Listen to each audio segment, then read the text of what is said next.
Good afternoon everyone. So welcome back again sa aking channel. Today is Thursday. So may mga dumating na deliveries dito sa aking tindahan ngayon. From Entela Corporation, JTI, and Grocery. So mag-update ako guys ng presyo kung saan po ako nakakabili ng mas murang paninda. Lalo na po sa mga mismo products. So pet bottles, saka yung mga dibote. Update ako mamaya guys. I-share ko sa inyo kung ano yung mga dumating na paninda ko galing sa aking mga ahente guys. So samahan nyo ako sa aking hauling and pricing update. So tara guys, papakita ko sa inyo, flex ko sa inyo kung ano yung mga dumating na paninda ko dito sa aking tindahan. So, dito sa aking resibo guys, so ito yung mga resibo na mga dumating na orders dito sa aking tindahan. So, unahin natin guys yung Entela Corporation. So, itong Entela Corporation guys, ito yung mga nakapanel guys. So, sila yung direct sa Coca-Cola products. Kasi meron Coca-Cola company, I mean. So, meron kasing regular na nagdi-deliver dito ng soft drinks guys pag wala ito sila. Kasi kung minsan hindi ito nakakaikot dito sa area namin.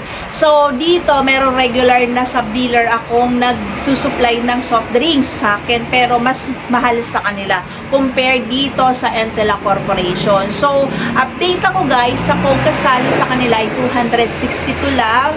Ang Coke mismo ay 190. Pero guys, kahit sabihin natin na direct sila sa company ng Coca-Cola company, mas may mura pa sa kanila. So mas may mura pang ahente guys na mabibilhan tayo. So sa kanila guys, yung Coke mismo ay 190. So hindi ako kung minsan sa kanila kumukuha guys ng Coke product na naka-pet bottles, yung mga mismo. Kasi nga, medyo mahal sa kanila. May nabibilhan pa akong mas mura. So, sa grocery. So, sa grocery guys, dito talaga ako kumukuha guys ng madamihan na mismo products. Kasi yung mismo products sa kanila guys, kay grocery ay 188.10 lang. Tapos dito kay Entela Corporation ay 190. Tapos sa aking sub-dealer dito ay 203. Sa Raysal naman, sa mga groceries naman ay 198. So yan yung mga presyo dito guys. Pero sa grocery ako mas bumibili ng mismo product kasi mas dito pa ako makakamura ng aking maititindang soft drinks guys. So dito sa Entelac guys, ang Coke kasalo nga ay 262. Tapos yung Wilkins, mas mababa naman sa kanila yung Wilkins compared sa ibang ahente.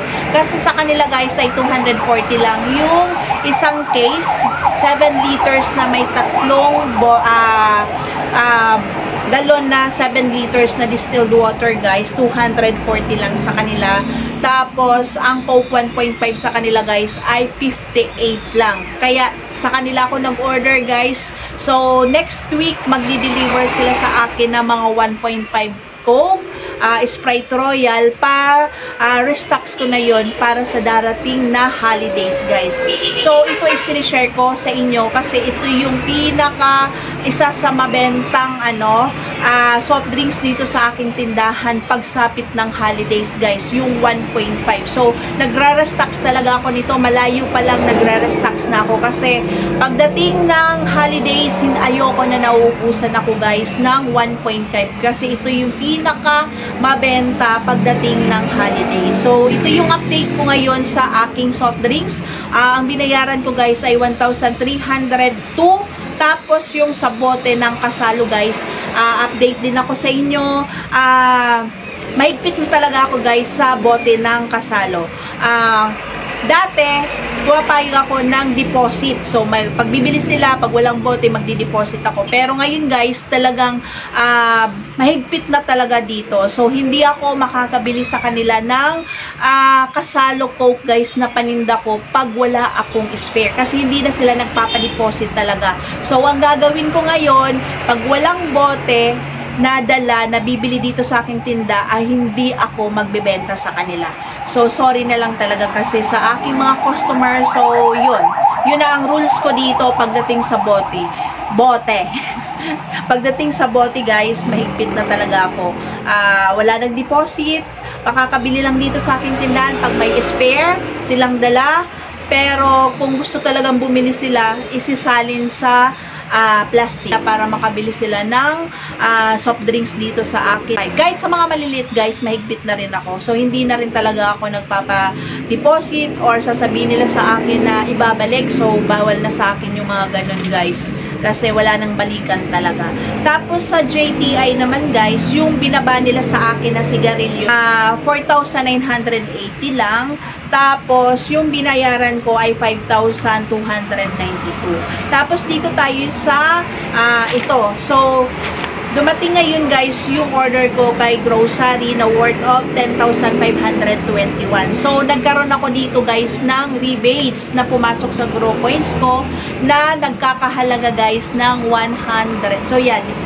Yan yung aking Grow Points guys na pumasok sa Grow Points ko yung rebates ko. So, diba? Malaki kasi marami guys na mga naka-promo dito. Lalo na yung Nescafe Creamy Latte. So, mga kape, tapos yung mga tetra juices. So, marami ditong mura, guys. So, mag-unboxing ako, guys. So, samahan nyo ako sa aking pag-unboxing.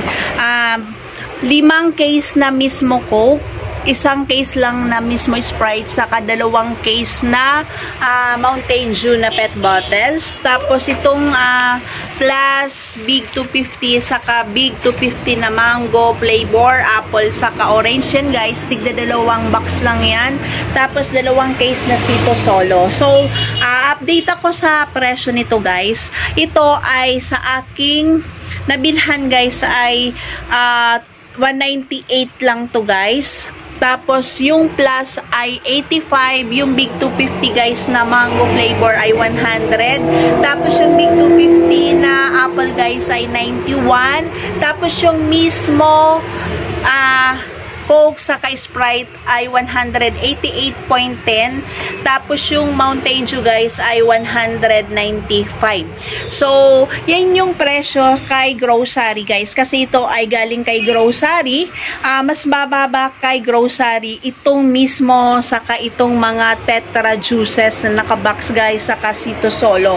Kasi yung Sito Solo guys sa ibang ahente or sa grocery guys, ito ay nasa 300 plus na. So, nagtaas na ang Sito Apple guys. Lalo na yung plus guys saka yung Big 250. Pero kay grocery, so mas mura sa kanila guys. Kaya share ko sa inyo yung presyo ni grocery na makakabili tayo ng mas mababang presyo ng mga juices saka yung mga soft drinks na naka-pet bottles. So, yan yung mga dumating sa aking deliveries guys na galing kay grocery. Tapos 3 box guys. So, mag-unbox ako guys. So, samahan nyo ako sa aking unboxing, hauling, and price update dito sa aking mga dumating na order kay grocery ngayong araw na ito. Itong maliit na box guys ay kunting chichirya lang. So, 2 mangkuwan. Tapos, Nova na malaki. So, ito guys, 38 dito sa aking tindahan. Tapos, ang mangkuwan ay 28. Tapos, yung Clover chips ay 9 pesos. Tapos, itong tempura guys. Tempura ay 30 pesos na dito sa aking tindahan. Yan yung ano ko, bentahan ko dito ng chichirya. So, kunti lang yan. Kunting items lang yan ng chichirya. So, ito pa pala. May kasamang Clover. Tapos itong ano guys, itong Piatos is 38 din sa aking tindahan. Tapos yung Sky Flakes guys, 8 pesos na dito sa So, yung Piatos guys, bali 2 lang itong in-order ko kay grocery. Tapos yung crackers na Hansel ay 8 pesos. Ang Ribisco, 8 pesos. Itong Choco Top Sarap guys ay 10 pesos. Tapos, itong Fudgy Bar ay 10 pesos. Ang aking swak guys ay 13 pesos lang dito sa aking tindahan. Tapos, ito guys, itong Tang Orange. So, ito ay naka-promo guys kay grocery. So, ito ay naka-promo guys. So, yan. Isang dosenang grapes flavor, saka orange. Tapos, itong Nescafe original guys. Bali, 3 tayang binili ko. So, yan yung laman ng box na ito guys. Ito sa last box guys, yon isang Nescafe Creamy Latte na, 1 dosena. Tapos, Birds 3. 3 Thai na Birds 3 guys. So, ang benta ko nitong Birds 3 dito guys ay 12 pesos. Tapos, ito yung kasamahan ng swak. 2 Thai lang na swak ang binili ko guys. Tapos, 1 dosena na pineapple. So, yan. Tapos, Nestea. So, lahat ng juice sa kanila guys na ganito guys ay naka-promo. Tang pineapple. Basta yung mga in-order ko guys. Tapos, Max. So, sa kanila guys, ang Max hindi pa nataas. Ano pa lang? 38.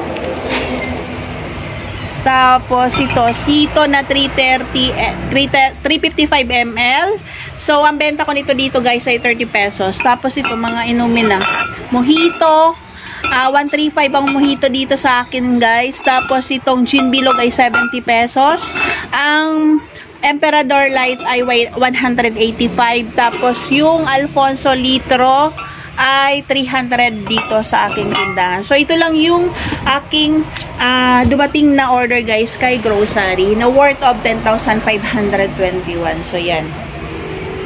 Tapos, ito yung kanina sa Intelak. So, yan yung Wilkins guys na mura ko lang nabibili kay Intelak. 240 lang. So, hanggang dito lang guys ang aking vlog kasi magdi-display na ako. Displaying time na.